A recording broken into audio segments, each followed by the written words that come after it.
apa itu aplikasi CBT dalam kaunseling kelompok. Ya, CBT stand for apa? Cognitive Behavior Therapy. Cognitive Behavior Therapy. Dan secara jujurnya, kognitif ni you all tak belajar banyak dalam degree. Sebab CBT ni sebenarnya dia lebih fokus ke dalam bidang master. Master level memang kita banyak kita fokus tentang CBT, terutama untuk clinical mental health. Tapi diajar juga tentang CBT, tapi tak banyak, sikit. Jadi you all kena mendalami. Macam clinical psychologist tu, CP tu, dia daripada SEM 1 sampai SEM 4 tu dia belajar tentang CBT saja.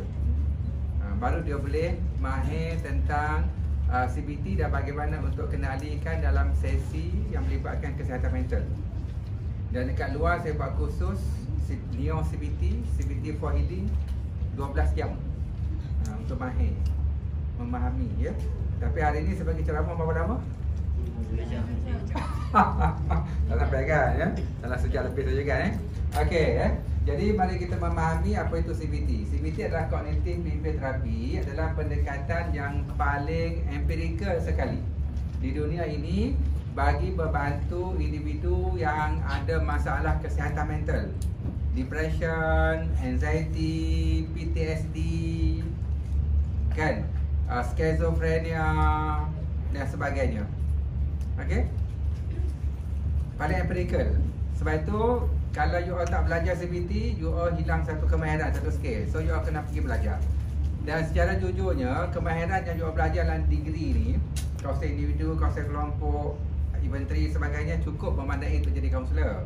Tetapi untuk jadi hebat, untuk jadi betul-betul bermanfaat, itu belum cukup mantap lagi. Jadi nanti you all dah keluar, habis degree, you all kena pergi short course ataupun professional course, ya? Belajar ADHTP. Apa itu ADHTP? Driving House 3%. Belajar tentang Neo CBT, CBT for Healing, belajar tentang mindfulness love therapy, belajar tentang terapi-terapi lain sebagainya untuk jadikan you all lebih berbagai dan lebih berkesan. Okey, jelas, Ada soalan yang tanya? Tak ada, boleh balik lah. Okey, Okey, jadi CBT ni dia ada gabungan dua benda, iaitu Cognitive Behavior Therapy. Okey, Cognitive Behavior Therapy ialah satu terapi yang mempercayai semua masalah manusia berpunca daripada Diri sendiri. Pemikiran, iaitu pemikiran tidak rasional. Dan bila pemikiran tidak rasional, dia berfikir secara negatif, hasil daripada pengalaman, kisah lampau sebagainya menyebabkan distortion. Dan distortion yang terlalu banyak akan menyebabkan chemical dalam pemikiran dia menyebabkan mental health issues seperti depression, anxiety dan sebagainya, ya. Okey. Jadi corak pemikiran kita mempengaruhi perasaan. Perasaan mempengaruhi tingkah laku. Jadi maksudnya apa? Tingkah laku kita sebenarnya produk daripada pemikiran. Jadi contohnya saya jumpa dengan Hafiz, Hazim. Saya pandang Hazim. Lepas tu saya tengok Hazim muka dia masam, kan? Lepas tu dia tak tegur saya. Jadi saya fikir Hazim sombong. Jadi saya pun pergi dekat Hazim, saya pun masam kat dia. Lepas tu saya pun tumbuk dia. Okey, kenapa saya tumbuk Hazim? Sebab saya fikir Hazim sombong. Jadi perasaan saya marah. Lalu saya pun tumbuk Hazim. Jadi tumbuk datang daripada pemikiran dan perasaan. Perasaan pun datang daripada pemikiran. Okey, jadi macam mana nak tukar tindakan tumbuk tu? Nak ubah tindakan saya tumbuk Hazim. Jadi saya kena ubah pemikiran. Jadi saya pandang Hazim muka dia masam, muka dia kelat. Jadi saya fikir, oh Hazim ni sombong, dia tak suka saya. Jadi saya pun fikir, takkan macam tu, saya tak kenal dia lagi. Oh, saya tengok muka dia sakit perut, nak berak. Oh, mungkin dia semalam tadi dia tak boleh tidur. Oh, dia baru frust bercinta. Oh, mungkin dia rasa dia tak laku, tak ada siapa nak dekat dia. Jadi kesian dekat dia. Kesian. Jadi saya kesian kali saya pun pergi dekat Hazim, saya pun salam dia, peluk dia, usap belakang dia, kan? Jadi daripada mana datangnya perbuatan usap belakang usuk? Belakang. Aduh, saya ingat usuk sebab saya baru tengok One Piece. Siapa tengok One Piece? Usuk kan? Okey. Usuk tu satu contoh orang yang dia kuat menipu tapi mempunyai cita-cita tinggi, dan dia walaupun rasa rendah diri, kekurangan, tapi tetap mempunyai cita-cita yang tinggi. Ya, usuk. Okey Jadi daripada datangnya perbuatan mengusap belakang Hazim.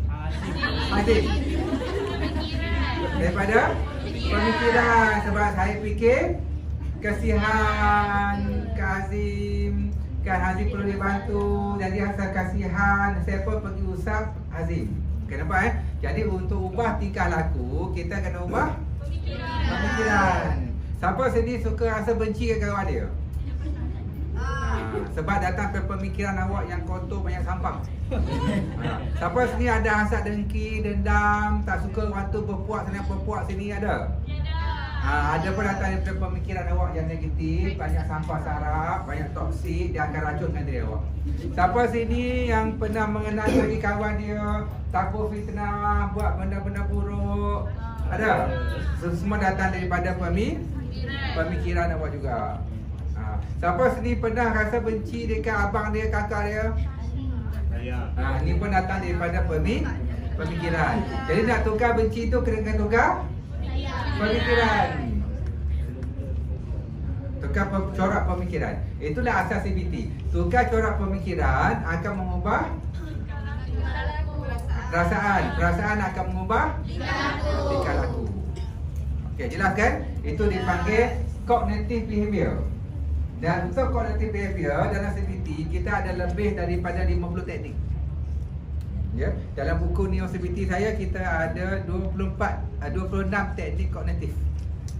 Perstrukturan kognitif, journaling, jurnal kesyukuran, apa lagi? Ya, eksperimen kognitif, biblioterapi, ya, autobiografi, macam-macam lah teknik tu. Okey, jelas kan? Okey, kemudian lepas kognitif terapi, yang kedua CBT adalah combine dengan behavior terapi. Okey kan? Okey, apa masalah manusia berdasarkan behavior terapi? Behavior. Kognitif maknanya masalah manusia berpunca daripada pemikiran. Jadi untuk bantu, kalau pemikiran tak rasional, jadi untuk bantu, kaunselor kena ubah pemikiran, baru hidup dia lapang, dia lebih tenang, sejahtera. Semua datang daripada pemikiran. Dalam behavior terapi, semua masalah manusia berpunca daripada tingkah laku. Tingkah laku yang salah, tingkah laku yang maladaptif, tingkah laku yang tak berapa sesuai. Ya, contohnya bila dia besar, dia tingkah laku datang daripada pengalaman, experience, kekeluargaan, kawan-kawan, pendidikan. Contohnya awak membesar dalam keluarga yang bapa awak narsisistik. Apa tu narsisistik? Seorang yang tak boleh rasa. Apa ciri-ciri narsisistik? Awak tak tengok TikTok saya? Tengok. Dia salah orang lain walaupun itu salah dia. Saya baru masukkan. Dia tak boleh. Baru ni apa post saya terbaru dalam TikTok? Ya, 15 tanda narsisistik ada otak. Nampak muka awak pun tahu otak awak meleleh tu. Okey, narsisistik adalah satu personality. Orang tu rasa dia hebat, dia kagum dengan diri dia. Dia rasa dia sentiasa benar, dia kurang empati. Itu hal dia lah Tapi narsisistik sangat bermasalah bila dia mula merendahkan orang lain, cari salah orang lain, ungkit kesalahan dan kurang empati, menekan orang lain, tak mudah kesian pada orang lain, cakap yang buruk-buruk. Dan jika awak berterusan hidup dengan orang narsisistik ni, tak perlu lama, 2 minggu, 3 minggu, 4 bulan, 5 bulan, awak akan rasa psikologi awak sangat down. Dan kalau berterusan lagi, lama-lama awak boleh makan ubat psychiatry sampai depression, anxiety, very dangerous narcissistic. Narcissistic berdatang pada ibu ayah yang narcissistic. Siapa ada girlfriend, boyfriend narcissistic? Dia akan marah awak, dia hati awak, jadi cakap kasar dengan awak, kata awak bodoh. Asyik kena marah saja. Kalau jumpa dengan boyfriend, girlfriend itu apa awak buat? Tinggalkan dia. Pergi cari promas. Okey, so lebih sayangi inilah awak ada pilihan. Okey, jelas kan? Okey. Jadi bila keluar bapa awak suka garang, suka marah awak, maki hamun awak, marah maki hamun awak, lama-lama at the same time dia boleh bentuk personality awak juga. Awak pun akan jadi lebih pemarah, kasar, kurang empati pada orang lain. Awak pun garang sembang dengan awak, kawan awak pun cakap bodoh. Kan? Awak kurang empati, sesikit nak marah. Siapa sendiri masa kecil-kecil dia suka kena dera? Siapa kecil-kecil mak dia suka marah dia? Siapa kecil-kecil asyik kena cubit? Siapa kecil-kecil asyik kena pukul? Siapa kecil-kecil kena setrika? Jika awak rasa sama kanak-kanak saya dirampas ataupun masa kecil-kecil saya pernah penderitaan, saya tak bahagia. Ya, so bila awak besar, awak dah kahwin, awak ada anak, awak akan ada kecenderungan untuk buat benda yang sama pada anak awak. Dia marah, awak pukul anak awak, awak cubit dia, awak marah, awak stres, awak jerkah dia, awak garang pada dia, awak akan ulangi apa yang orang lain buat pada awak. Sebab apa berlaku begitu? Sebab pengalaman itu mempengaruhi awak dan awak tak dapat ubah sebab awak belum ada kesedaran. Hanya kesedaran saja boleh ubah, iaitu bila awak mula mengambil pengajaran. Ambil pengajaran. Apa pengajaran paling bagus? Dia akan cakap ni, ikut kata saya. Walaupun zaman kanak-kanak saya dirampas, saya rasa menderita, dipukul dan tak bahagia. Tetapi saya berjanji tidak akan buat begini pada anak saya nanti. Sebab saya tak nak anak saya rasa apa yang saya rasa. Saya nak dia bahagia dan gembira. Saya boleh. Saya ada otak. Okey, nampak Jadi bila awak cakap saja begitu, maksudnya apa? Awak dah mula mengambil hikmah. Awak mula mengambil satu perkara tu jadi kebaikan. Masa itu awak tak jadi lagi benda busuk, tak jadi lagi benda yang teruk, tapi awak jadi diamond. Ya, diamond hanya muncul daripada tekanan, benda-benda keras yang menjadikan hidup awak rasa teruk, tapi akhirnya dia akan jadi diamond, awak jadi lebih puas. Tapi untuk jadi diamond, kita kena ambil hikmah ataupun ambil pengajaran. Betul? Dan pengajaran itulah dalam kognitif behavior terapi dipanggil pengstrukturan kognitif. Personal kognitif. Ya, selagi awak tak ambil pengajaran, awak akan ulang benda yang sama. Sebab tu dalam hidup ini, Tuhan suka bagi, kadang-kadang tu bagi hidup kita ada ujian sikit, kita teruk. Tuhan bagi sikit betul benda berlaku, kita rasa down, datang orang-orang yang buruk kat kita, kita rasa teruk. Sebab Tuhan nak suruh kita ambil iktibar dan ambil pengajaran. Sebab tu dunia ini adalah sekolah. Tuhan jatuh bangun kita, membenarkan kita buat silap, menyebabkan kita mengenanya diri kita. Sebab Tuhan suruh kita ambil pengajaran dan kita belajar. Tetapi untuk ambil pengajaran dan belajar tu benda tu sangat susah. Tak ramai orang mampu ambil pengajaran, tapi ramai orang hanya menyalahkan orang lain. Dia salah mak saya, dia salah bapak saya, dia salah kawan saya, dia salah pensyarah, dia salah Hazmi, apa? Hazim. Dia salah itu, dia salah ini, dia salah Tuhan. Jadi awak tak akan berubah. Sehinggalah awak menjumpai mula menyalahkan diri sendiri.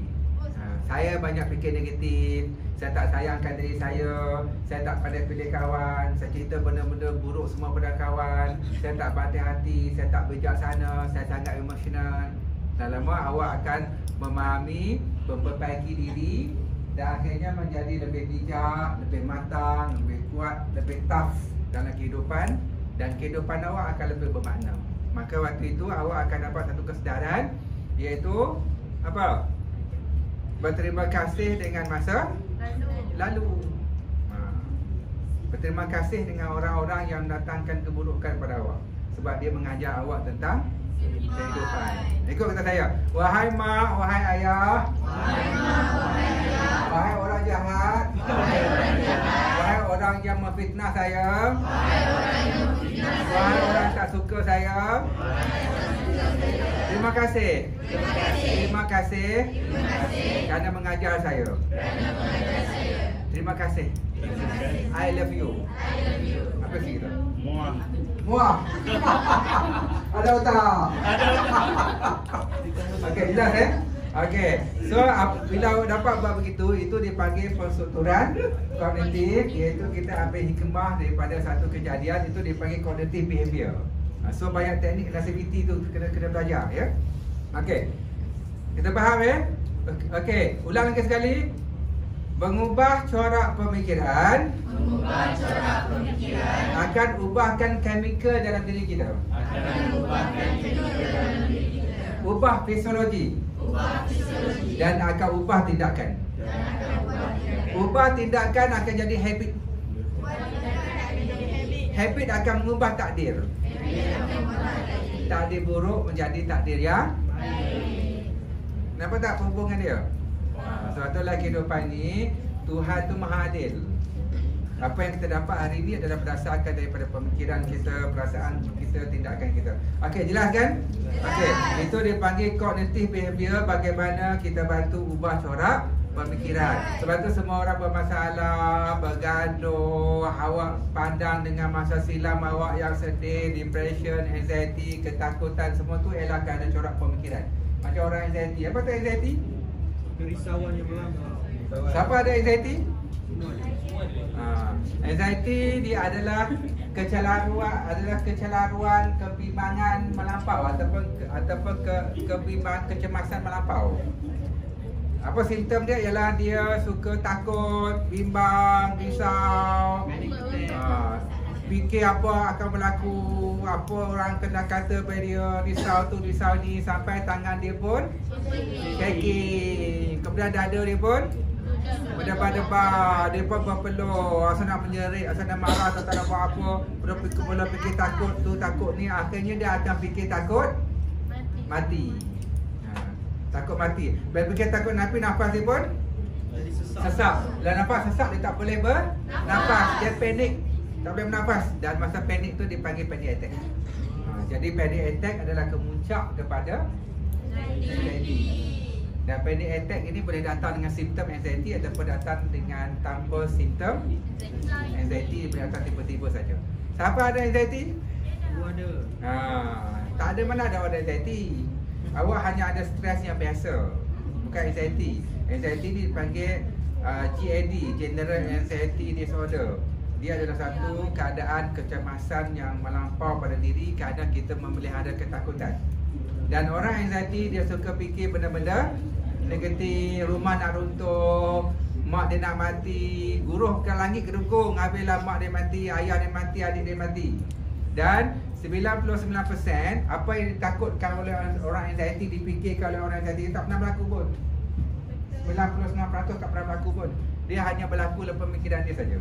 Ketakutan tu hanya wujud dalam pemikiran, sebab dia hidup di zaman akan datang. Orang depression pula hidup di zaman lepas. Okay, jelas Okey, jadi untuk betulkan pemikiran ni, kita kena betulkan pemikiran. Dia panggil cognitive behavior. Untuk betulkan pemikiran yang salah, kita kena betulkan pemikiran sekarang untuk ubah perasaan dan tingkah laku. Itu dipanggil cognitive behavior. Faham tak? Okey, kemudian dia gabung pula dengan behavior terapi.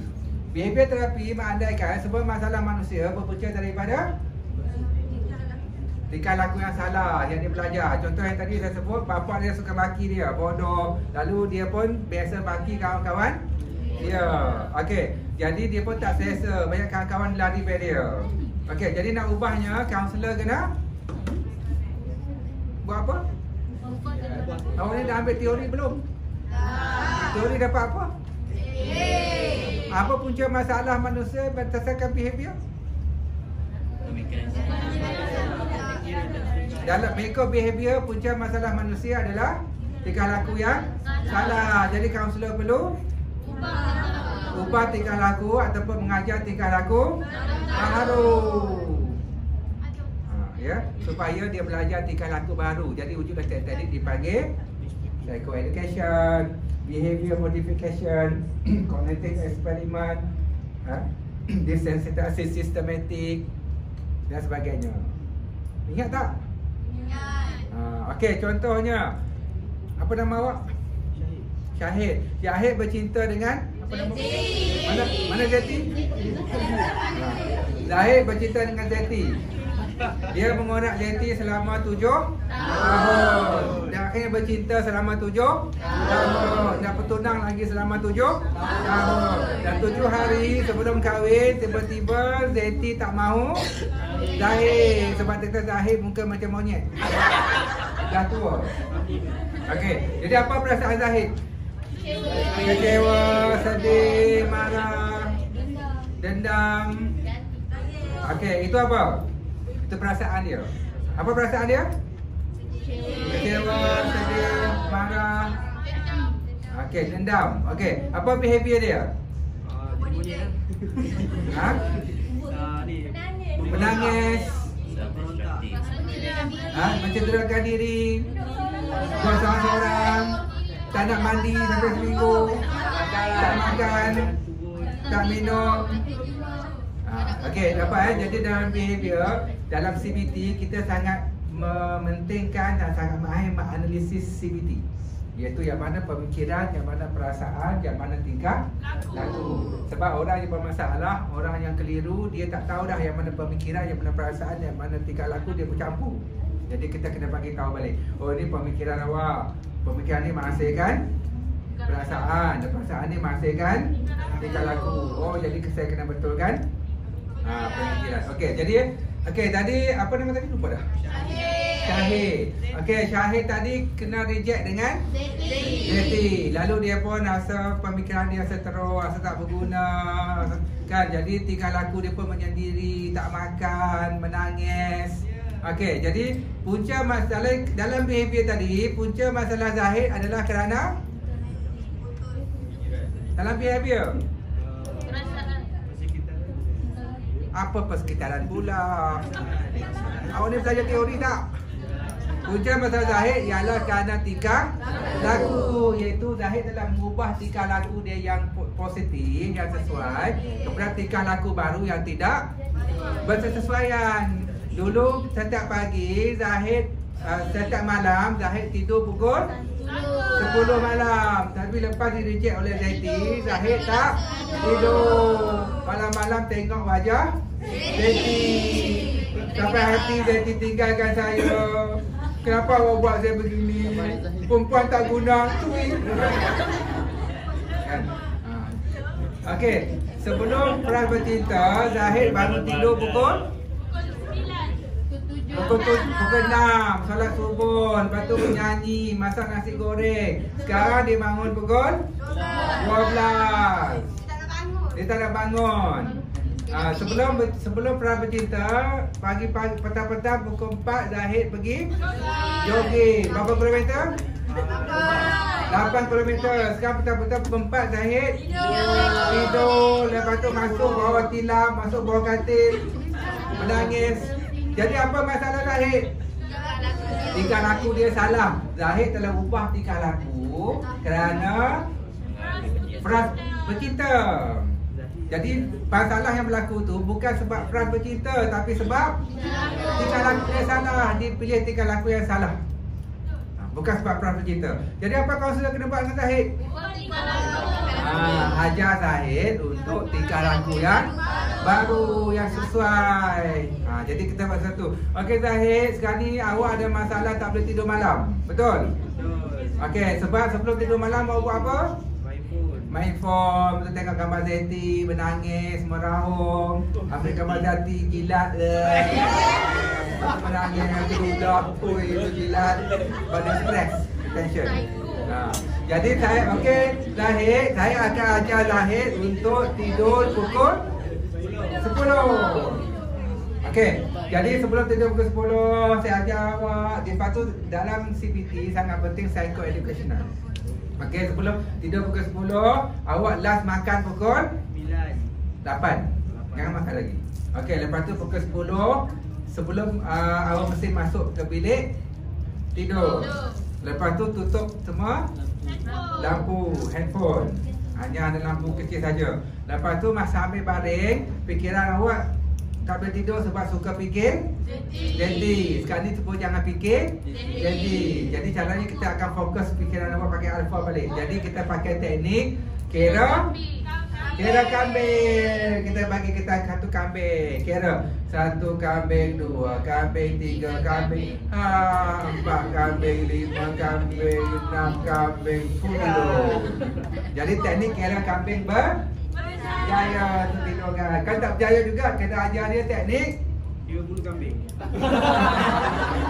Ada tak?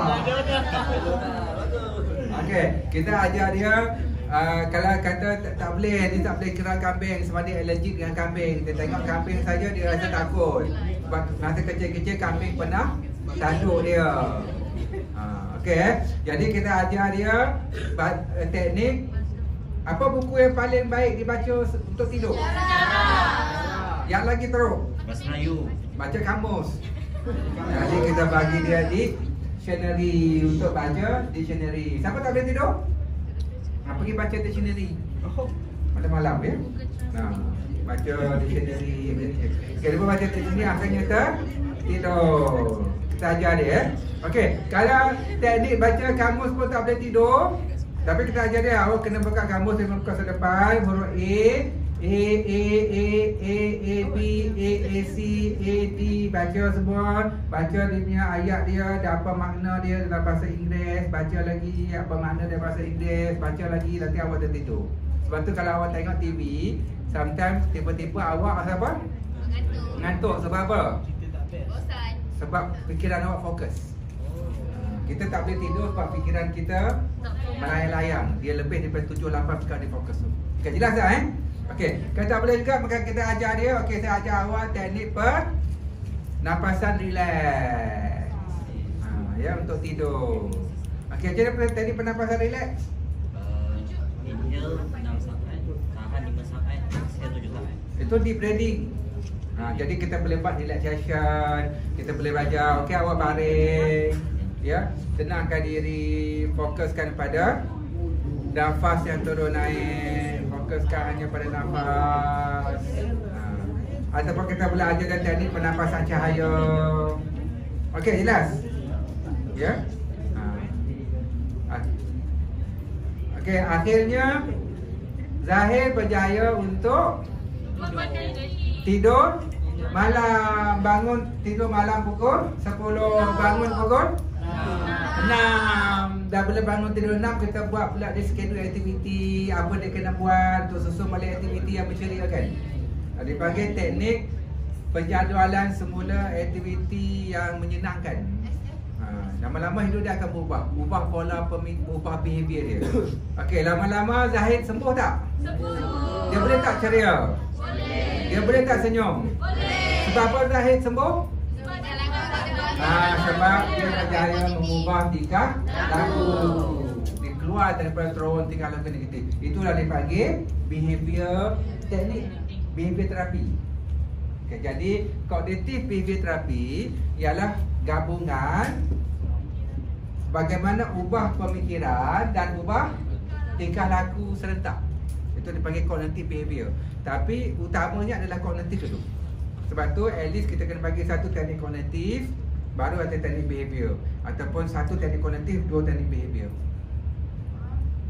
Faham tak Faham. Okey, jelas? Jelas. Okey, itu adalah asas kepada CBT. Kalau ada orang kata, masalah kita bukan pada pemikiran, masalah kita ada hati. Dia tak belajar habis tu. Dia kata, oh agama kata hati qalbun punca semua masalah. Tanpa pemikiran hati pun tak wujud. Tanpa pemikiran qalbun pun tak ada. Qalbun datang daripada pemikiran dan perasaan. Pemikiran perasaan membentuk qalbun, membentuk nafsu. Ya, nafsu dan nafsu adalah kehendak. Itulah qalbun, itulah jiwa. Okey, jadi untuk betulkan qalbun kita kena betulkan pemikiran. Okey, jelas Jelas. Okey, aplikasi dalam kelompok pula dia hampir sama dengan individu. Okey, dalam adakah nota saya bagi kan? Okey, dia ada 5 step saja dalam kelompok. Yang pertama ialah kita kena buat psycho-education. Kita kena cerita dulu apa itu CBT, apa matlamat kita, perkenalan sama ahli supaya dia tahu apa itu CBT. Dia ada 4 pendekatan utama tu. Yang pertama dipanggil psycho-analysis. Yang kedua dipanggil behavior. Yang ketiga dipanggil kognitif. Yang keempat dipanggil humanistic, kan? So kita ambil cognitive behavior. So kita buat psycho-education. Lepas tu yang kedua, apa yang kita buat adalah kita membuat penilaian dan formulasi kes. Semasa ni kita buat penerokaan dalam kelompok tentang apa masalah dia. Tapi dalam kelompok kita akan jumpakan dengan ahli yang sama lah. Siapa ahli kelompok lepas ni simulasi? Katakan 7 orang tu? Apa masalah awak nanti? Buat sama. Dalam kelompok CBT, apa-apa kelompok dia memerlukan satu saringan masalah yang hampir sama. Kalau masalah gangguan tidur. Kalau depression. Kalau schizophrenia. Kalau masalah alkoholik. Kalau masalah drug. Supaya kita boleh buat penumpuan kepada masalah dan penyelesaian. Okey, so kita akan terokai masalah depression, masalah anxiety, dan kita tengok faktor-faktor dia, simptom-simptom dia, dan mereka share, bantu, kongsi, dan akhirnya kita buat formulasi kes. Formulasi kes ialah kita tahu masalah, punca, simptom, termasuk pelan rawatan. Pelan rawatan adalah A dan B, iaitu teknik kognitif dan teknik behavior. Okay, jelas nanti pergi khusus lah. Faham? Okey, jelas kan? Okey, lepas kita buat penilaian dan formulasi kes, yang ketiga kita ajar dia teknik dan kemahiran CBT. So kalau ikut Neo CBT kita ada 26 teknik kognitif dan kita ada 24 teknik behavior. So dalam buku satu lagi tu saya ada 50 teknik yang lain daripada teknik tu. Okey, banyak tak teknik? Ini pelajar ni you all buat session, tengah-tengah buat session buat teknik teknik penting. Maksudnya awak tak faham tentang teknik. Macam mana cara buat journaling? Macam cara buat journaling? Menulis jurnal. Menulis jurnal baru tak tahu. Jadi ada kaunselor. Itu basic tu. Macam mana nak buat teknik pernafasan relax? Macam mana buat deep breathing? Macam mana buat relaxation? Ya, so you kena belajar. Ya, benda tu basic. Kalau awak tak ada teknik, dia umpama awak ada senapang tapi tak ada, jadi awak action je lah. Ya, dalam awak mati dulu. Okey, jelas Okey, sebab tu kita kena ingat kesembuhan klien bergantung antara faktor kesembuhan klien ialah kekuatan kaunselor. Macam mana kekuatan, kejiwaan, kemahiran, kesungguhan, kemahiran itu yang menyembuhkan.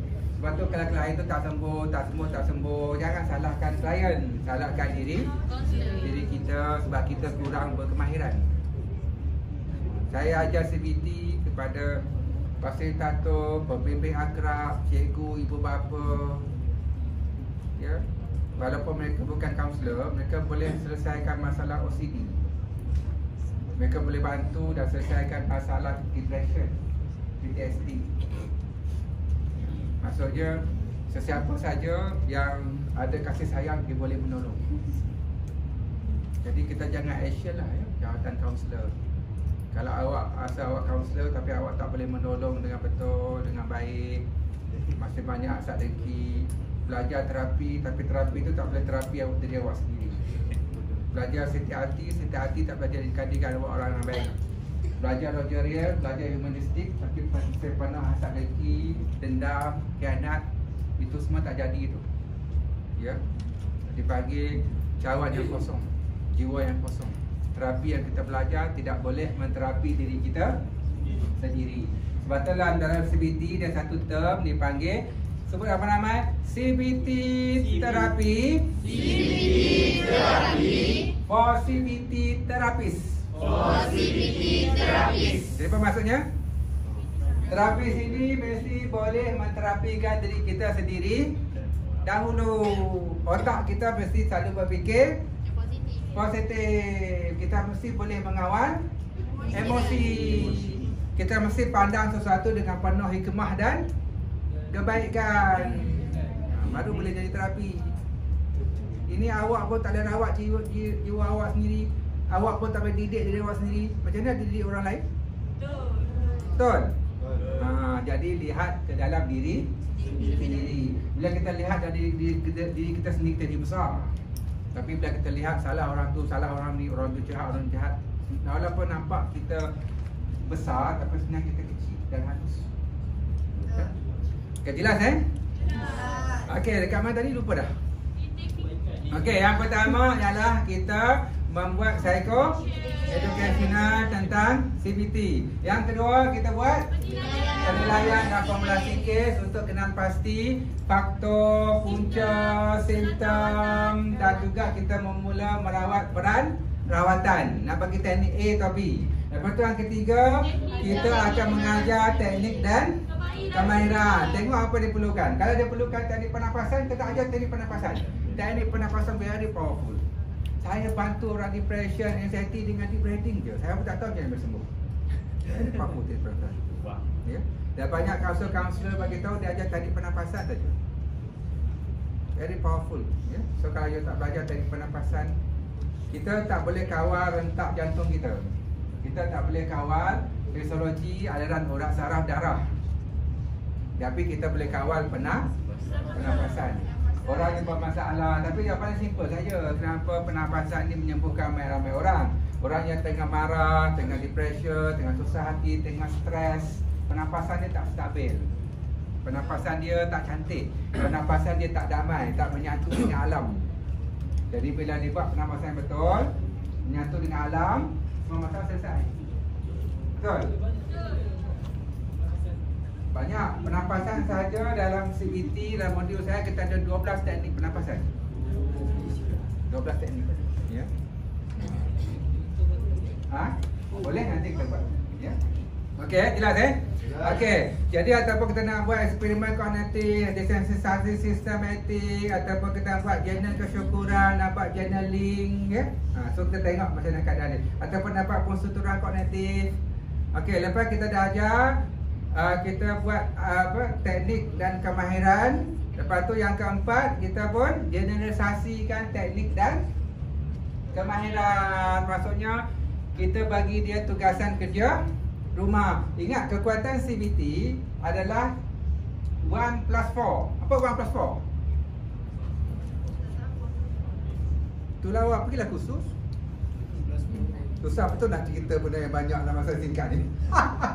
1+4, 1 jam dalam session bersamaan dengan 4 jam di luar session. Sebab tu dia pagi kita ada teknik dan tugasan. Jadi kita ajar deep breathing. Lepas tu bila dia susah hati, dia bermasalah, dia tekan, dia pembuat deep breathing.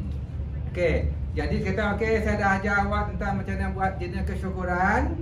Jadi balik rumah, awak akan buat berapa kali jenis kesyukuran? Saya akan buat 3 kali. Bila awak akan buat? Saya akan buat pagi, petang dan malam sebelum tidur. Bagus. Dan saya yakin jenis kesyukuran akan menjadikan awak bersyukur, hidup ini indah dan awak akan menikmati. Jadi satu hari dia buat 3 kali, seminggu dia buat berapa kali? 3 dah 21 kali. 21 kali. 2 minggu berapa kali? 42. Jadi bila dia bersyukur 42 kali dalam 2 minggu, apa akan berlaku pada dia? Hidup dia akan berubah.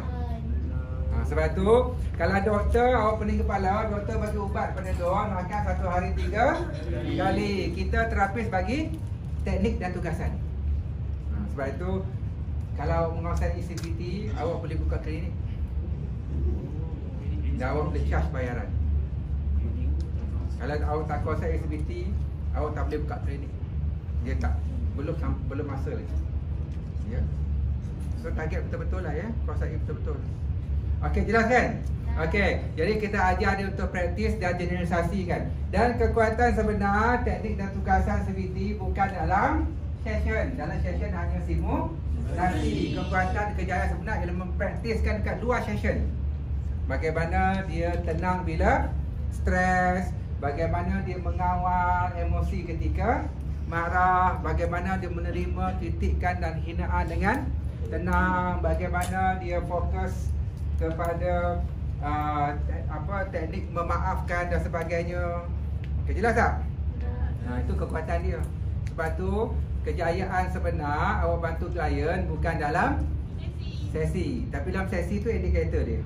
Tapi ialah bagaimana dia praktis di luar sesi. Macam schizophrenia, anxiety, kita kena ajar dia.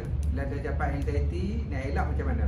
Sebab tu termasuklah kita ajar dia macam mana untuk elakkan relax, iaitu serangan semula, kesakitan semula. Boleh Okey, yang last sekali ialah apa? Penamatan dan pencegahan. Pencegahan termasuk pencegahan relax. Sebab dalam CBT kita ada pelan jangka pendek dan pelan jangka panjang. Pelan jangka pendek dan pelan jangka panjang. Okey, jelas Dan pelan jangka panjang kita ada borang sebagainya. Okey, ulang balik. Dan CBT lah kelompok yang pertama. Psycho-education. Yang kedua, penilaian dan formulasi care. Yang ketiga, aplikasi teknik dan kemahiran. Yang keempat, generalisasi teknik dan tugasan dalam kerja rumah ataupun hongkong. Yang kelima, penamatan dan pencegahan ataupun dipanggil pemulihan sepanjang hayat. Okey, boleh? Okey, mari kita buat demo. Mana 7 orang kali ni dapat? CBT asas dia adalah untuk mental health. Jadi untuk bagus kita bawa mental health issue. Jadi yang datang ni semua ada masalah depression, anxiety. Kita ada buat saringan. Setiap orang yang pertama memang ada masalah. Jadi jangan cakap kalau masalah. Awak semua tengah muka pun muka orang salah. Okay. Yang kedua, mereka mempunyai masalah yang sama ataupun hampir sama. Okay, jadi apa masalah awak? Jadi masalah awak masalah anxiety lah boleh? Awak takut, tu takut ni tangan mengantar kan kita kan ya? Semua takut aku lah. Kalau kita malam boleh? Ya. Okey. Kemudian matlamat mereka sama, iaitu bagaimana untuk mendapat mengatasi masalah anxiety. Okey, boleh? Boleh. Okey. Okey, terima kasih datang untuk sesi kelompok counselling cognitive behavior therapy. Sama-sama Okey, jadi nama saya Muhammad Aziz Shah ya. Terapis CBT. Ya, yang akan buat jadi terapis untuk sesi hari ini. Jadi sebelum kita mulakan, boleh kenalkan diri sikit. Saya dulu. Nama saya boleh terapis. Saya ada Okey. dengar je. Dengar pakai Dengar. Nama je. Kita ringkas nama je. Awak ni balik kuat dulu kan. Okey, nama saya Sarah binti Nawaranti. Boleh panggil saya Sarah. Nama saya Nazam Sabri. Panggil Nama saya Muhammad Syamil bin Muhammad Ali, boleh panggil Syamil. Nama saya Muhammad Akif bin Azhar. Nama saya Nurul Naifah binti Muhammad Hamidi. Boleh panggil saya Aifah. Saya Muhammad bin Zabi, boleh panggil. Okey, terima kasih sebab dah kenalkan diri. So ini sesi pertama. Jadi rasa tak bila awak dah kenalkan diri, awak rasa awak sebahagian daripada kumpulan daripada terbuka, daripada bersedia berkongsi. Ada tak perasaan tu? Ada. Ya. Sebab tu pentingnya kita memperkenalkan diri dan nama. Okey, so isu kita hari ini adalah anda semua ada masalah anxiety. Ya. Tapi saya juga kagum dan syabas kerana anda kuat dan sanggup datang untuk dalam dalam sesi ni. Okey. Boleh cerita pada saya apa yang berlaku pada awak? Siapa nak mula?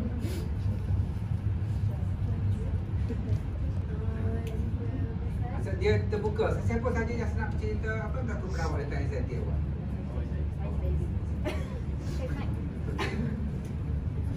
Okey, kalau saya akan rasa, kalau saya rasa macam tak selesa ke apa ke, tak rasa jadi basah, saya rasa macam tak boleh nak duduk dalam kelangan ramai. Lepas tu saya macam tak suka je semua orang. Lepas tu saya macam rasa susah nak macam tu. Okey. So kalau okey, keterukkan masalah tu, kalau saya letak skala 1 sampai 10, 1 teruk, 5 sederhana, 10 sangat teruk, berapa skala masalah? 6. 6. Maksudnya sederhana teruk. Okey, saya faham. Okey, siapa lagi nak share?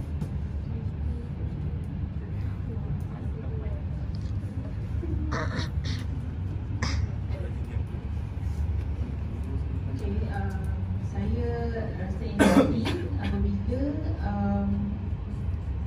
saya mula tak rasa selesa dengan seseorang disebabkan beberapa isu ataupun punca yang menyebabkan saya tak selesa untuk berhadapan dan berkomunikasi dengan dia.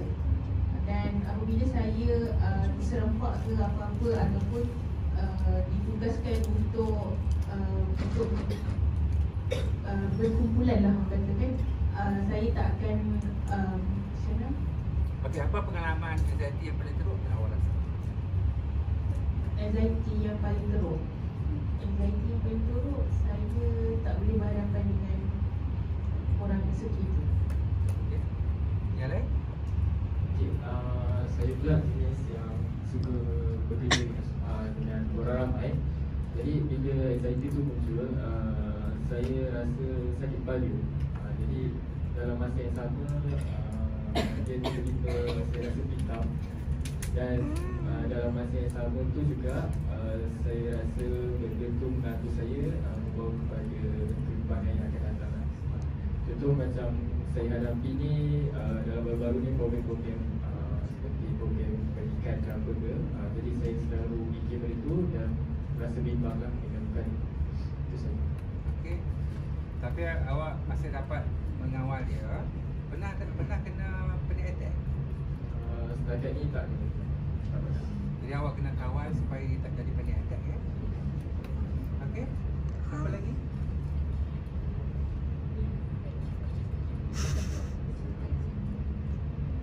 Okey. Okey, kita ringkaskan Okey, terima kasih semua orang menceritakan ada isu anxiety dan saya dah faham tentang isu awak semua. Okey, awak dah selesa hari ni? Okey, sekarang siapa yang nak cerita lebih detail tentang anxiety dia, permasalahan dia, simptom untuk kita tangani bersama-sama? Siapa nak berkongsi dengan lebih mendalam? Semua ada isu yang sama. Siapa yang nak?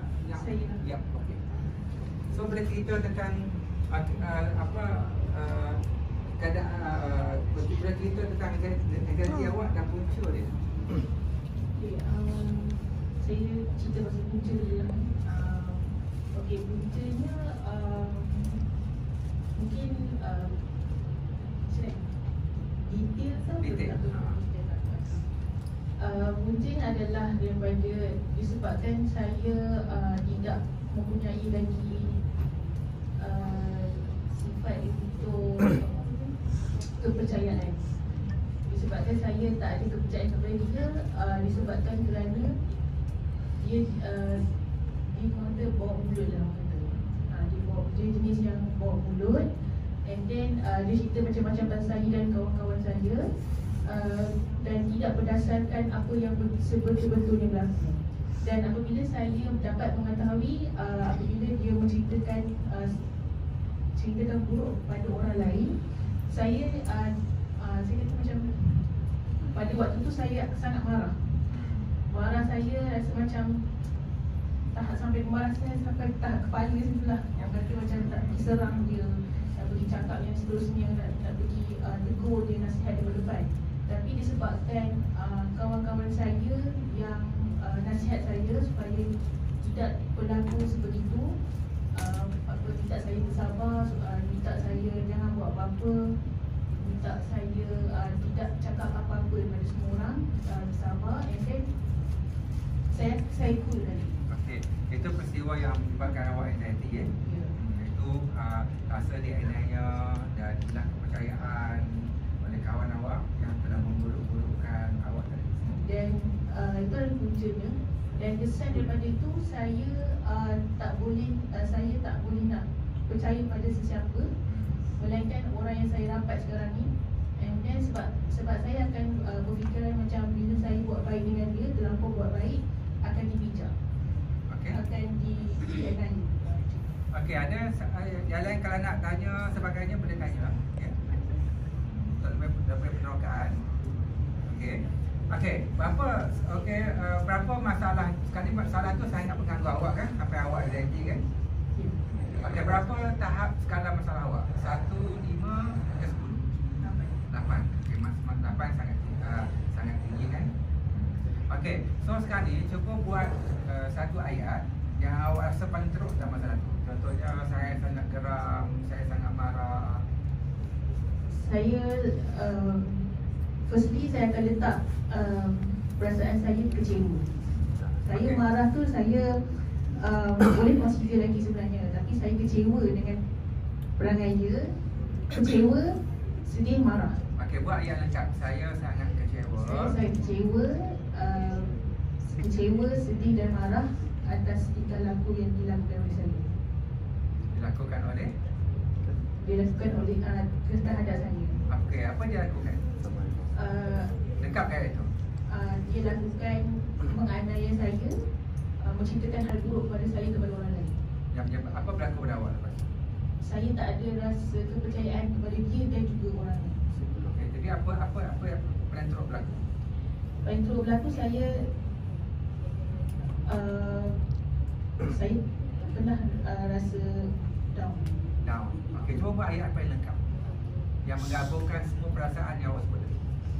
Saya rasa kecewa, sedih dan marah atas apa yang telah dibuat oleh dia kepada saya dan menyebabkan saya rasa kemurungan, rasa diri sangat down, dan sifat kepercayaan tu bukan hanya pada dia dan juga tiada kepercayaan kepada orang lain. Okey. Awak rasa ayat tu tepat dengan diri awak? Tepat. Ya. Okey. Dasarkan ayat tadi. Okey, cuba ulang saya lagi ayat tadi. Saya rasa kecewa, sedih dan marah disebabkan oleh tingkah laku yang diperbuat oleh dia kepada saya dan menyebabkan saya kemurungan, rasa down, dan sifat kepercayaan itu sudah hilang di mana antara saya dan dia, dan juga kepercayaan saya dengan orang-orang lain, kawan-kawan dia. Okey, daripada ayat tadi, apa perasaan awak? Perasaan saya kecewa, Okey, kecewa, marah, lagi sedih sedih. dan tiada rasa percaya. Okey, dan tiada rasa percaya. Okey, apa pula tingkah laku awak, psikologi awak hasil daripada pemikiran tadi? Tingkah laku saya takkan share masalah peribadi ataupun apa-apa sebenarnya dan berbuat baik kepada orang lain. Okey, jadi awak nampak kan bagaimana pemikiran tadi mempengaruhi perasaan awak dan mempengaruhi tingkah laku awak. Awak nampak? Semua orang nampak? Ya, bagaimana corak pemikiran mempengaruhi perasaan tadi dan perlu tingkah laku tadi secara lebih jelas. Okey, so awak nak tak saya bantu bagaimana kita tukar satu perkataan baru yang lebih sihat dan menyenangkan? Boleh Okey, cuba buat satu ayat. Contohnya walaupun kawan saya telah menganiaya saya, tetapi sebenarnya saya boleh buat ayat yang menyenangkan.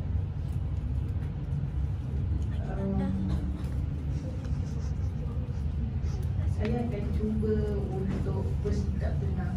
Okey, buat walaupun saya pernah Walaupun saya telah dianiaya oleh orang lain, saya cuba untuk tidak berasa marah kepada dia dan bersikap tenang, sesuatu perkara dan juga untuk tidak berfikir orang lain orang lain sama dengan orang yang yang saya bermasalah. So kenapa begitu? Apa awak rasa? Okey, kenapa awak buat begitu? Sebab sebelum ni saya fikir orang lain pun saya fikir apabila saya berbuat baik dengan orang lain akan bijak saya, maknai saya seperti orang yang buat saya tu. Jadi apa awak dapat? Maksudnya bila saya buat macam tu, saya rasa kemungkinan tu tak hilang. Maksudnya saya tak tenang. Okey, jadi untuk tenang di kemurungan tu apa awak akan buat? Ubah fikiran saya. Ubah fikiran. Okey, cuba buat ayat paling dekat tadi yang paling menyenangkan. Sambung balik. Walaupun saya pernah dianiaya, saya perlu bersikap tenang dan tidak cepat melantang, tidak cepat marah, dan saya perlu mengubah pemikiran saya, mengatakan bahawa orang lain tidak sama macam saya. Kerana dia akan memberi kepada saya. Dia akan memberi impak ataupun kesan kepada saya, kesan negatif seperti kemurungan dan sebagainya. Okey, awak rasa ayat tu lengkap untuk menyenangkan awak? Lengkap. Okey, kalau lengkap cuba ulang lagi sekali. Walaupun saya pernah dianiaya, saya perlu bersikap lebih tenang dan tidak mudah marah, dan perlu mengubah saya punya pemikiran, mengatakan bahawa orang lain tidak sama seperti dia. Kerana saya perlu berfikiran sebegitu kerana saya tidak ingin lagi berasa kemurungan, down dan sebagainya. Okey, so daripada ayat tadi, yang positif tadi, apa perasaan baru awak sekarang? Saya rasa macam pemikiran saya yang baru adalah saya rasa orang lain tak sama macam dia. Dan okey, apa lagi perkara positif yang awak rasa? Tenang, jaga. Ya, tenang betul. Lagi?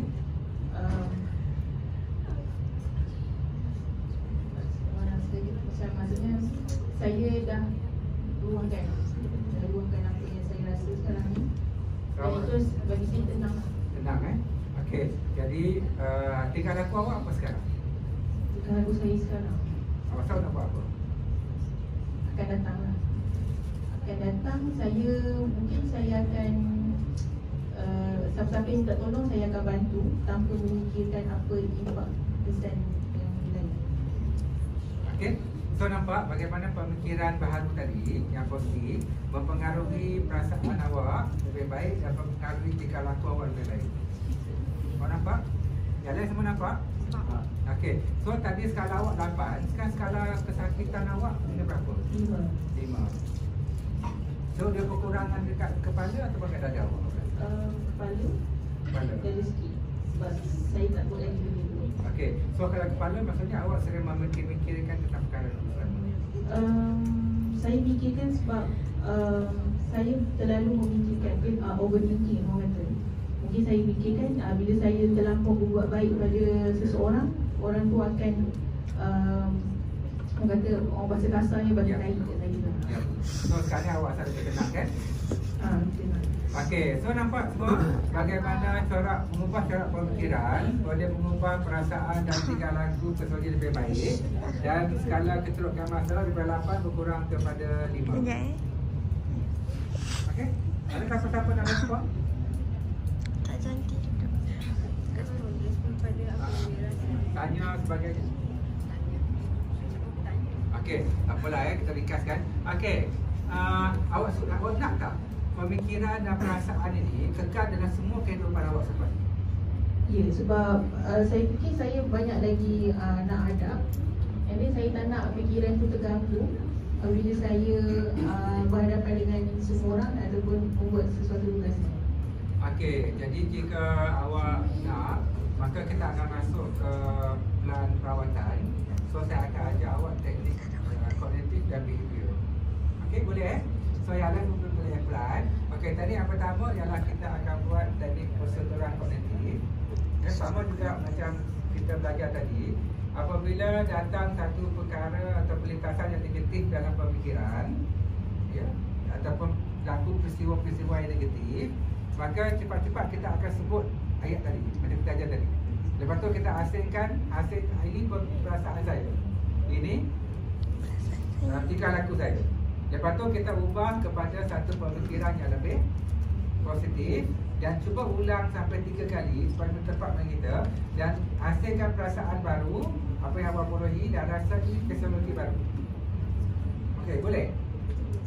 Cuba. Okey, siapa nak cuba?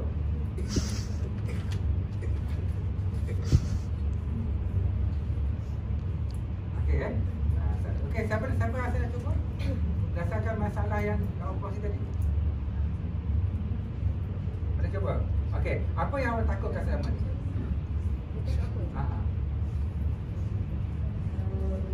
Okey, cuba buat ayat yang paling teruk macam mana yang kita belajar tadi. Contohnya, saya sangat takut, saya sangat risau. Okay. Saya sangat takut tentang pandangan orang terhadap saya. Saya risau orang berfikir buruk terhadap saya. Saya risau kalau saya dengar orang berfikir buruk pada saya rasa memburuk.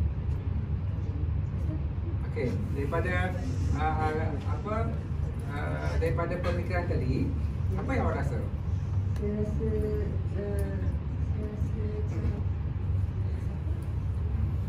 tak suka lah saya fikir macam tu. Rasa macam pemikiran tu negatif lah ada saya. Apa kesannya pada awak? Bila saya fikir macam tu, kesan dia buatkan saya tak suka dipilih oleh orang ramai. Maksudnya saya tak suka jumpa orang, tak suka orang dekat saya. Jadi apa akan berlaku pada awak? Suka duduk seorang-seorang. Okey, cuba buat ayat paling lengkap ni. Saya tak suka, saya risau. Okey, yang lain tengok kita belajar nanti dia buat sendiri Okey. Kena guna walaupun. Tak kisah walaupun, meskipun, sebenarnya.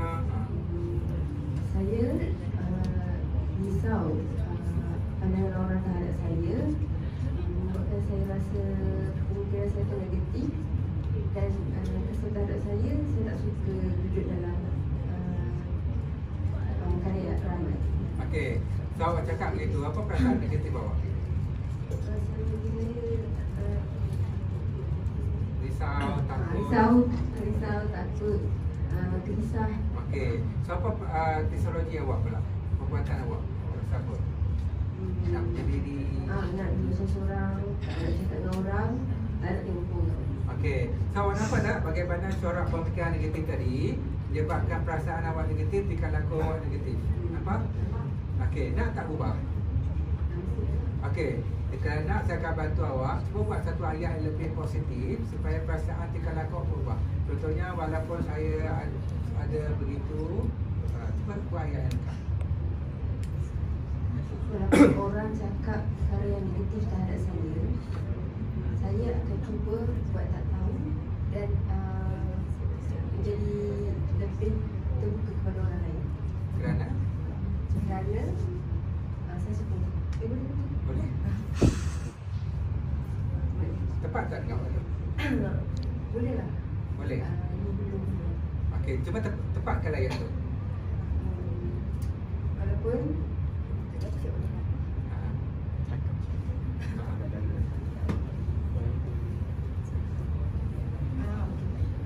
orang cakap buruk pasal saya akan cuba buat tak tahu dekat orang supaya saya lebih berfikir terbuka dan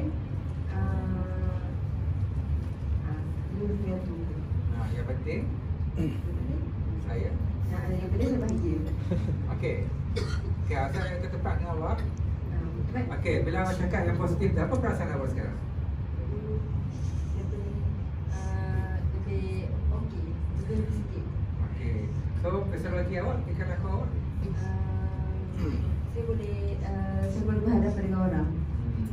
Saya lebih terbuka. Boleh lah tengok orang.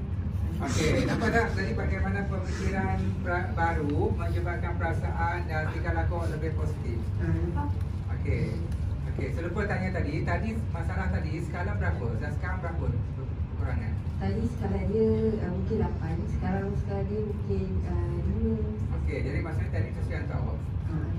Okey, nampak? Yang lain semua boleh? Okey. Okey. So kita rekaskan Okey, jadi semuanya dah berpraktis tadi. Dah rasai sendiri bagaimana teknik persuturan kognitif ini boleh mengubah cara pemikiran kita, perasaan kita dan tingkah laku kita lebih baik dalam kehidupan. Okey. Jadi kalau awak rasa teknik ini sesuai untuk awak akan buat satu hari berapa kali kat rumah? 3 kali. Nampak? Yang lain? 3 4. Okay, awak akan buat 4 kali. Okey, 3 kali waktu bila awak akan buat? Pagi petang malam. Pagi petang malam. Awak? Pagi pukul 8, pukul 10, petang malam. Okey, so bagus. Jadi bila awak dah setuju nak buat 3 kali, ya, minimum, dah ada 4 kali, maka automatik dia jadi kontrak pada kita. Yang bayangkan satu hari awak buat 3 kali, so seminggu awak akan buat 21 kali. So bagaimana dia akan ubah chemical dan pemikiran, dia akan ubah perasaan. Dan percayalah kata hidup awak akan berubah lepas. Awak mula memandang hidup dengan penuh keindahan dan awak akan menikmati kehidupan. Faham Faham? Okey. So itu teknik yang pertama, kognitif. Itu teknik persetujuan kognitif. Dan selepas ni saya akan bagi awak satu borang dan satu buku yang dipanggil praktis persetujuan kognitif selama 30 hari untuk kita isi. Dan untuk next session kita akan bincangkan perubahan pada diri awak. Boleh? Boleh. Okey, so teknik yang kedua yang saya akan ajar awak, saya akan ajar skip pernafasan relax ya. Supaya awak boleh tenang. Bila gelisah, anxiety, dah rasa nak marah, dia akan berguna untuk awak. Boleh? Okey, so yang lain semua boleh ikut sekali Okey, untuk teknik pernafasan ini, okey, awak boleh sadarkan badan awak, tegakkan badan awak. Okey, tangan awak boleh letak di mana-mana keadaan yang menyebabkan awak terselesa. Boleh letak atas paha, boleh buat begini, boleh buat begini. Dan boleh tegakkan badan dan tegakkan kepala.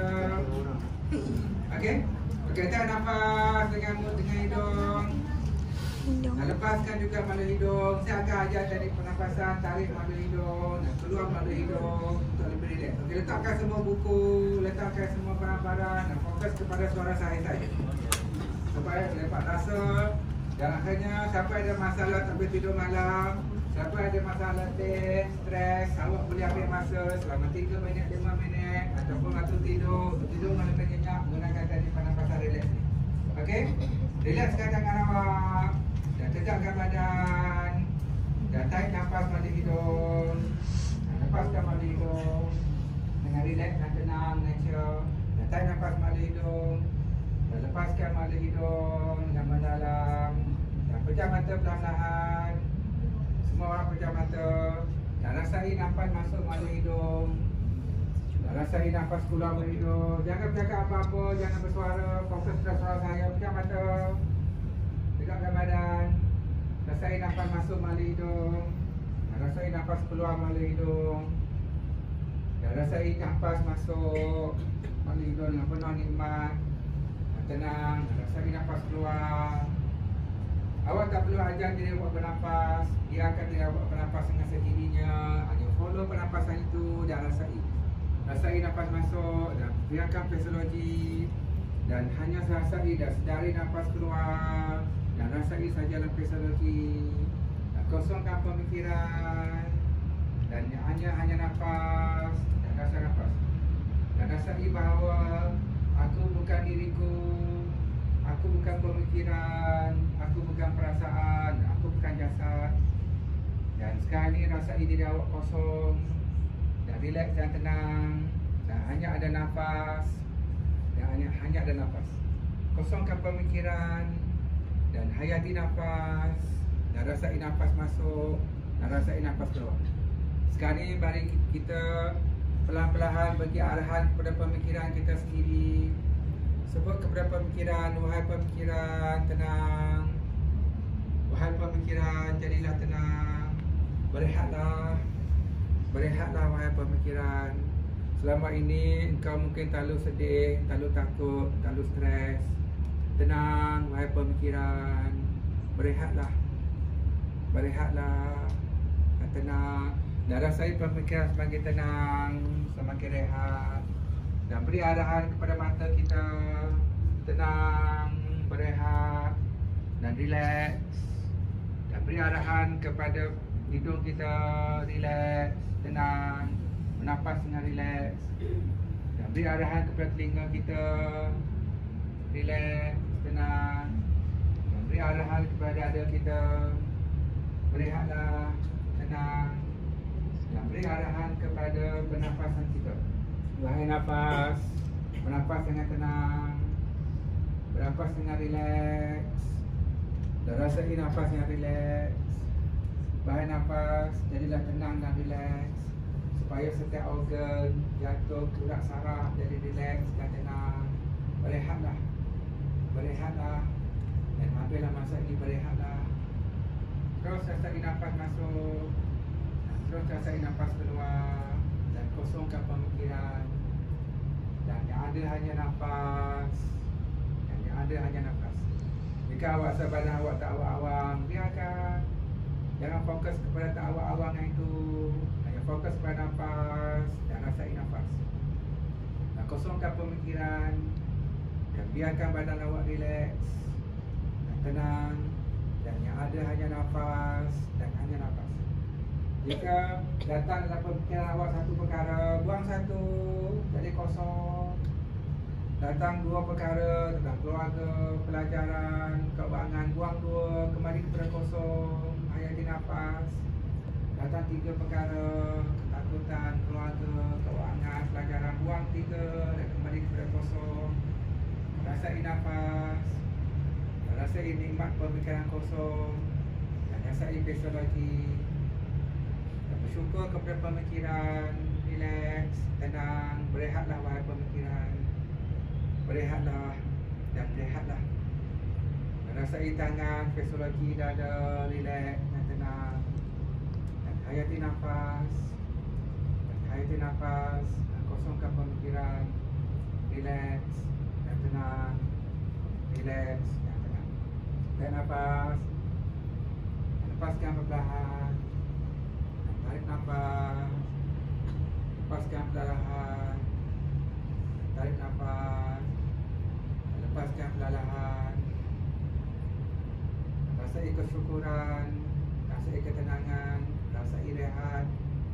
Dan cakap pada diri kita, wahai mata, jika engkau telah bersedia, bukalah perlahan. Kembalilah ke alam realiti untuk menikmati kehidupan dengan tenang, relax dan santai. Okey, jelas? Okey. Itu adalah satu teknik relaxation yang kita boleh guna dalam kehidupan. Siapa ada masalah tidur, boleh guna tu. Sekejap je awak pasti tertidur. Yakinlah kat saya. Ya. Okey. So, apa perasaan awak semasa buat teknik tadi? Apa nak share? Lega. Lega. Boleh spesifik lagi?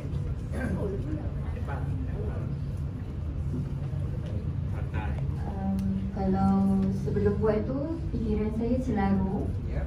Sebab saya ada anxiety bila berhadapan dengan situasi yang baru.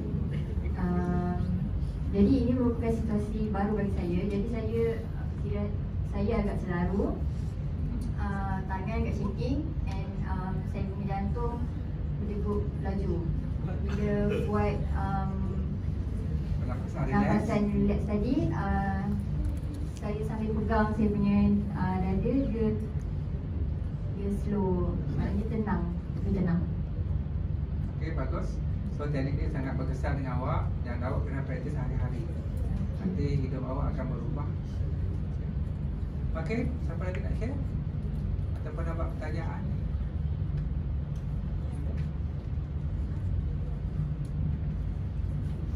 Kalau dua teknik yang saya dapat untuk hari ini, saya punya diri saya lagi prefer untuk yang teknik yang kedua.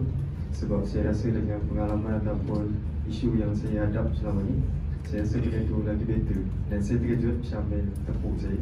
Saya tak tidur pun, saya rasa tenang.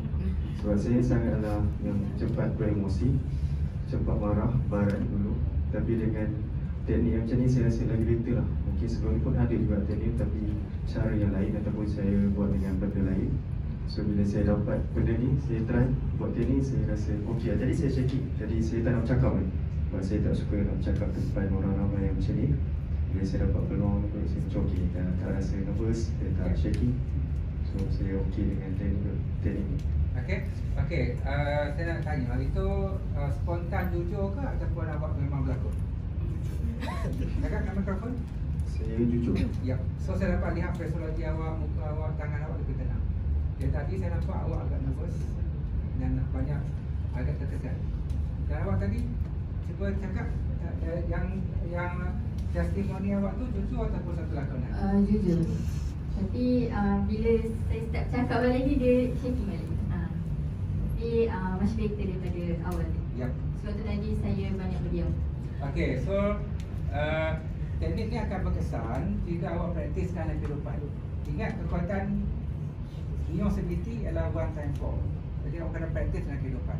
Praktis dalam kehidupan tu adalah sebenarnya bagaimana kita generalisasikan dalam kehidupan yang sebenar dan akhirnya kita menikmati kehidupan. Okey, satu hari awak akan buat berapa kali teknik? 3. Suka hati awak. Yang penting awak rasa tak berat. 1 kali, 2 kali, 3 kali, no problem. Yang penting awak rasa tak membebankan dan awak rasa suka. Okey, berapa kali awak akan buat? 3 kali. Okey, bila awak akan buat? Pagi, petang, malam ataupun bila saya berhadapan dengan situasi yang saya tak suka. Yes, bagus. Itu yang sebenarnya. Kita boleh buat 3 kali. Dan satu lagi kita akan buat apabila kita melalui masa sukar kita. Tak boleh tidur malam, nak marah, rasa stres. Awak boleh buat semasa duduk atas kerusi, semasa baring sebelum tidur, nak tidur malam, ataupun semasa awak berdiri, no problem. Yang penting tulang belakang awak tegak saja. Baring keadaan tegak, tulang belakang, duduk tegak, tulang belakang. Ataupun nak berdiri dalam keadaan tegak. Ya. Tak perlu lama, dapat 1 minit, 2 minit, 3 minit, itu dah cukup memadai. Okey? Yang lain berapa kali nak buat? 3 kali. Bila? Pagi petang malam. Ataupun waktu awak menghadapi kesukaran untuk menenangkan diri. Okey, jelas Awak berapa kali akan buat? Saya takkan kira benda tu sebab saya rasa ikut kalau saya rasa saya tak okey, saya rasa benda tu saya akan buat lah. Yap. Okey, bagus. Okey, jadi untuk sesi hari ini kita dah memahami tentang anxiety dan setiap orang share tentang anxiety, simptom masing-masing. Dan saya telah praktis, kita telah praktis 2 teknik. Yang pertama ialah teknik postural kognitif yang setiap orang semua faham dan telah rasai. Dan kita akan praktis 3 kali 1 hari dalam kehidupan. Betul Okey. Yang kedua, kita telah belajar teknik pernafasan relaksasi untuk menenangkan kita. Dan percayalah kata saya, bila awak buat selalu konsisten, maka dia akan ubah kehidupan awak. Awak akan jadi orang baru. Dan dia akan ubah corak pemikiran, dia akan ubah perasaan, chemical, dan awak mula menikmati kehidupan. Keluar dari ruang gelap. Pandang cahaya dan pandang matahari dan nikmati alam. Okey? Okey. Jadi sebelum kita tamatkan, ada apa-apa nak tanya?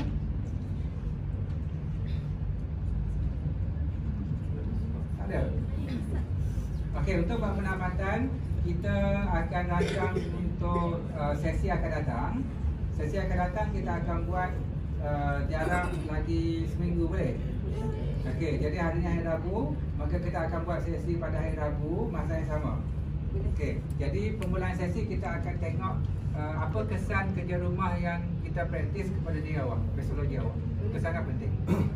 Ya. Kemudian kita akan tengok isu baru dan kita akan lihat pula tentang perancangan rawatan untuk teknik-teknik lain yang mungkin perlu ditambah untuk jadikan kita lebih sihat. Okey. Dan jika awak mengalami keadaan kesukaran, gunakan teknik itu. Ya. Supaya kita mempunyai sesuatu dalam kehidupan untuk membantu kita. Okey? Ada apa lagi? Okey, jika tidak ada, dengan kekuatan diri awak yang telah kita terokai tadi dan sumber sokongan sosial yang telah dipecahkan dan penguasaan teknik tadi, saya yakin awak akan dapat mengenangi masalah dengan baik dan keluar daripada kegelapan dan menikmati kehidupan sama seperti orang lain. Okey, terima kasih. Tepuk tangan.